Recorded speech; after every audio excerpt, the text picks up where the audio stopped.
What's the goal of Birthing Better in the skills? To cope, to manage, to deal with, to work through, to handle, to stay on top of, and feel in control. And what are we trying to do that for? Because we can experience pain, or we can have people do things to us and around us that we don't like. And we're going to talk also about how to recognize the 4 types of tension, how to soften inside, and then some of the soft skills, like how to stay in the now. And one of the more really practical skills, how we divided every contraction into 5 phases so that we could apply our skills in at least 4 of the 5 and guess which one we have the most difficulty with if a contraction peaks.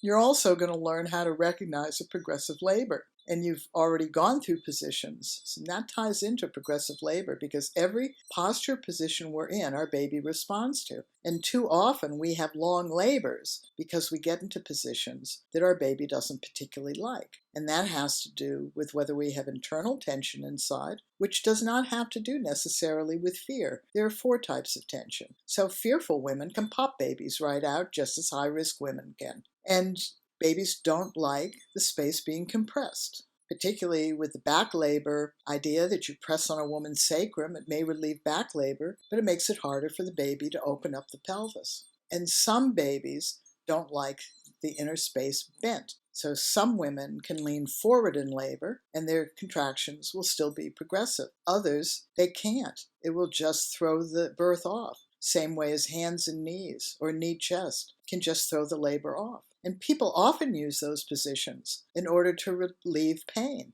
But really what it's doing is it's slowing the labor down. You want skills to deal with a progressive labor. And a progressive labor moves along. Every hour or 2, the contractions get longer, stronger, and closer together. And if they're not doing that, you need to look at the reasons why. And the handout of the 5 phases of contractions and the bell-shaped curve will give you those skills. In this lesson also is the vitally important internal work. Perineal massage only massages the slight amount of tissue between your vaginal opening and your rectum. Not enough. Your baby has to come down through the whole 3 inches of your vaginal tube. And your partner will learn how to do this. 80% of dads do.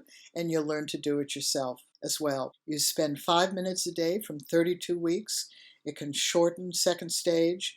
You will recover from birth very, very quickly. It also helps with cervical dilation because if that part of your body around the tailbone and the bottom part of your sacrum between your sit bones is tense, one of those 4 types of tension, that can delay the cervix from opening. So enjoy this lesson. It's chock-a-block of skills. Pick and choose what order you want to learn them.